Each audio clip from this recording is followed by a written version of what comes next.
Bismillahirrahmanirrahim. Të nderuar shikues. Njeriu nga natyra e tij e don kënaqërinë, e don respektin, e don të fuqishmin. Njeriu natyrshëm nuk e don poshtrimin, nuk e don përbuzjen e nënçmimin. Andaj njerëzit gjatë historisë kanë kërkuar kënaqërinë. Por fatkeqësisht shpesh edhe dëm të tjerëve. Kënaqëria e disave ka qenë mirim për disa. Kënaqëria e disave ka qenë poshtrim për disa. Kështu njeriu ka ecë dhe vazhdon të ecë në kësaj bote. Përsa nuk lidhet me emrin e Allahut xhalla xhelalu, i cili e mëson se duhet të jetë krenar, e mëson se duhet të jetë modest, e mëson se duhet të jetë i mirë me tjerët edhe pse është i ngritur dhe është në pozitën pushtet. Këto balanse nuk mund t'i arrijmë ndryshe përse përmes besimit në Allahun. Njeriu që nuk është i udhëzuar dhe i ndriçuar me besimin në Zotin, zakonisht është i debalansuar, është i çekuilibruar. Është zakonisht në anën e një ekstremi të dëmshëm për vetveten dhe për të tjerët. Nëse nuk din për njeriun askush më mirë se ai që e ka krijuar. Emri Allahut El Aziz është shoqëruesi i emisionit tonë. Këtë emër e gjejmë shumë në Kur'an. Në raste të ndryshme Allah e përmend emrin e tij El Aziz.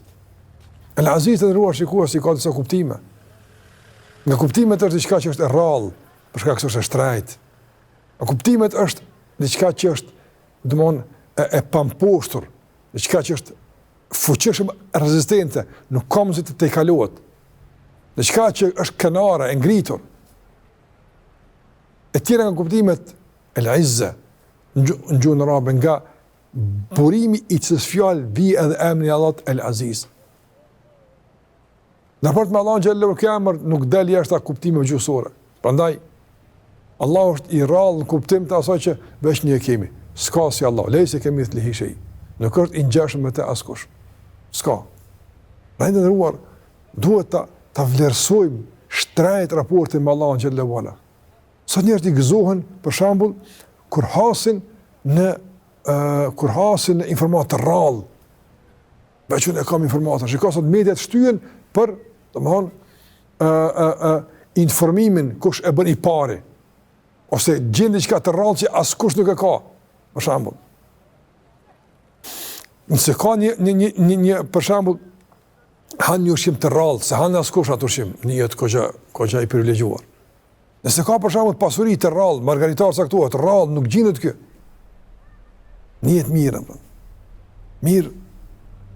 E nëse ti në raport me Allahun xhallahu ala, ke komunikim, ke lidhje, me atë që nuk është jo i rrallë, po s'ka si ai askush. Si duhet të jetë lidhja jote me Allahun te barekuta të ndërruar. A gëzohet zemra? Ne këtë kërkojmë. Të ndërruar ne këtë kërkojmë. Që në raport me Allahun gjithmonë të kemi diçka të veçantë. Nuk ka si Zoti xhallahu ala. Andaj nuk duhet më na gëzo askush, sikur të na gëzon takimi me Allahun xhallahu ala. Në këtë dunjë namaz, në këtë dunjë me dua. Nuk duhet më na gëzu asgjë më tepër në këtë botë se që na gëzon mundësia që ti shërbejmë Allahu xhallahu ala, në këtë rast jemi agjërueshëm. Atë agjëruesi ka gëzim. Ja dhe kur bën iftar, edhe kur Allahu na takon, ka gëzim. Nga se askush nuk ka zot si ky musliman.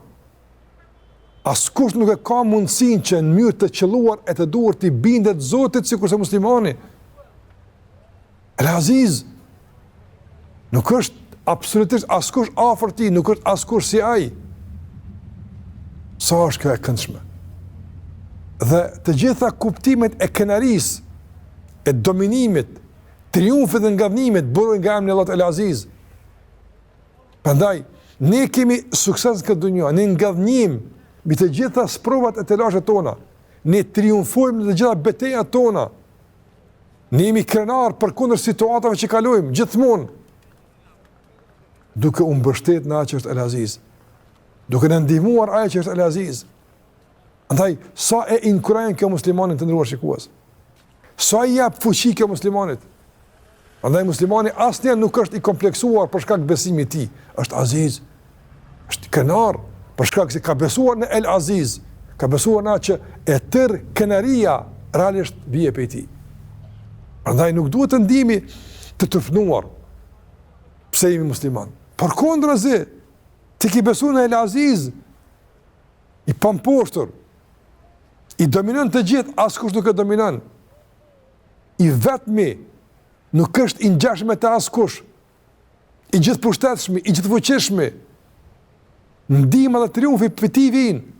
Wa ma an-nasru, ndihma nuk vjen nga askush illa min indillahi al-aziz. Vetëm nga Allahu që është El-Aziz.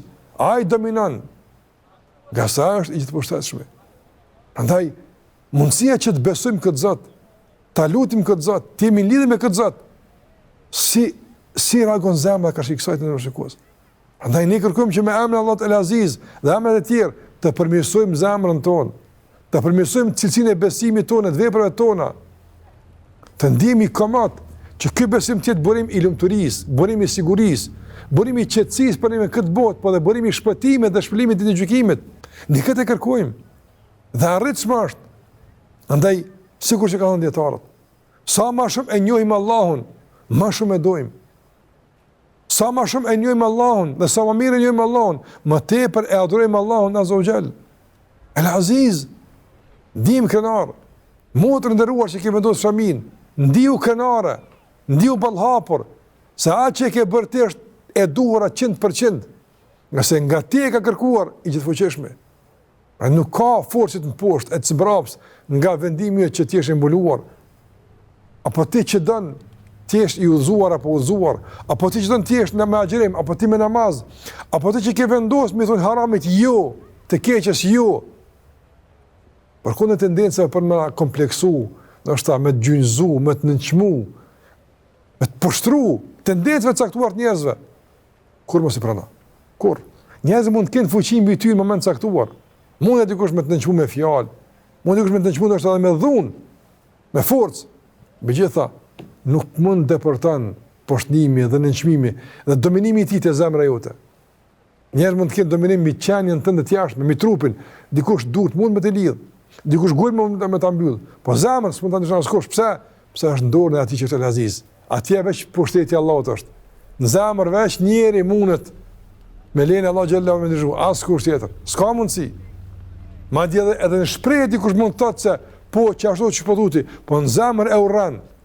Nga se në zemër s'ka qasje askush pas atij që është El-Aziz. Prandaj të njemi kënar, të ndihemi mirë. E gjithashtu Allahu xhallahu te ndëruar e ka emërtuar edhe librin e tij El-Aziz. Kësa është libër që ka pozit, libër i ngritur.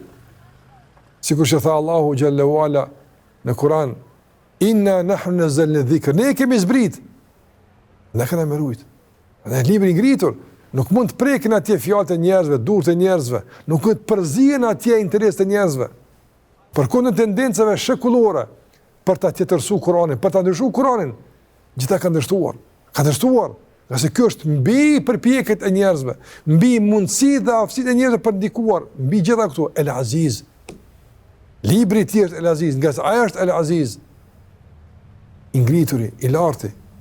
Allahu te bareku teala që dominon gjithçka, dhe kënaria është tek Allahu dhe tek libri i tij, tek pasimi i udhës së Muhamedit sallallahu alaihi wasallam. Libri i tij është El-Aziz, i mbrojtur, sikur që tha vetë pejgamberi alayhi sallam, inna Allah yarfa'u bi hadha al-kitabi aqwaman wa yad'u bihi akharin. Allahu me këtë libër ngrit popuj dhe ul të tjerë. Prandaj ngrit ata që realisht e ndjekin udhën e atij që është El-Aziz. Kapën për Allahun te bareku teala. Dhe gjithashtu të ndërruar vëllezër nga emri i Allahut El-Aziz, që është në kombinim shpesh herë me emrin e Allahut El-Hakim, na shtohet dashnia dhe më shumë për Allahun xhallahu ala. Ky Zot që është i gjithëpushtetshëm, që është i veçantë, i ngritur, që e tërë kënaria është në dorën e tij. Ai e ngrit këdon, ai e poshtnon këdon. Është El-Hakim, është i urtë, do të lasëm, do thotë nuk e përdor këtë dominim, nuk e përdor këtë epërsi që dikë realisht t'i bëjë dëm, apo në mënyrë të padrejtë, kur, sa është i urtë, gjithçka është me urtësi. Andaj parana kur ka fuqi dhe ka urtësi, kombinimi mrekullueshëm që qetëson zemrën dhe mbush dashni për Allahun te bareku teala. Ka kuptimet emrit të El-Aziz është se atë që ka ngritur Allahu nuk ka kush e ul. Allah e ka ngrit Kur'anin, dhe thash s'ka kush e prek. Allah e ka ngrit pejgamberin, s'ka kush një los. Wallahi çdo përpjekje me një los Muhamedi sallallahu alaihi wasallam është e kot. Është e kot. Sa kanë tentuar me një los, e si ka qenë pastaj reagimi i njerëzve? E si ka qenë rezultati i përpjekjeve? Leximi pastaj masiv për Muhamedin sallallahu alaihi wasallam. Pastaj ndjekja masive rrugës së tij. Mobilizimi besimtarëve për të shpjeguar dhe fol për biografinë e tij. Kush pra ka fitu? Kush ka dominu? Përpjekja atyre për ta portretizuar në mënyrë mizore Muhamedit sallallahu alaihi wasallam. Për çfarë ishte? Për tallje. Për ta zbehur besimin e dashninë e besimtarëve ndaj tij. Çfarë ndodhi? Vallahi ndodhi kundërta. Ndodhi kundërta dhe gjithmonë ka ndodhur kundërta.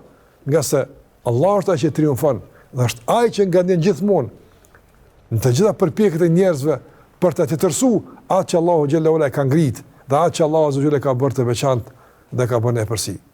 Andaj ne lutim Allahun me emrin e Tij Aziz, që Allahu të na ngrit. Të na ngrit Allahu xhallahu me librin e Tij, me udhëzimin e Tij, me pasimin e Muhamedit sallallahu alaihi wasallam. Lutim Allahun xhallahu ala që Allahu el Aziz na ndihmon. Ne hap sukses në angazhimet tona, në përpjekjet tona. Lutim el Aziz që ta ndihmon ndaj gjitha situatave të pakëndshme. Na ndihmon në provat tona. Dhe kundër çdo armiku keqadashës i cili nuk na do të mirë në punën kundër neve, Zoti el Aziz na ndihmoft që ta mposhtim dhe të triumfojmë me gjitha këto tendenca të liga dhe keqadashëse kundër neve, besimit tonë dhe vendin tonë e popullit në përgjithësi. Dhe kuptime të tjera të ndëruar shikues, dhe lutje të tjera me emrin e Allahut el Aziz, por për kaq më sonte. Iftar të këndshëm, Zoti ruajt.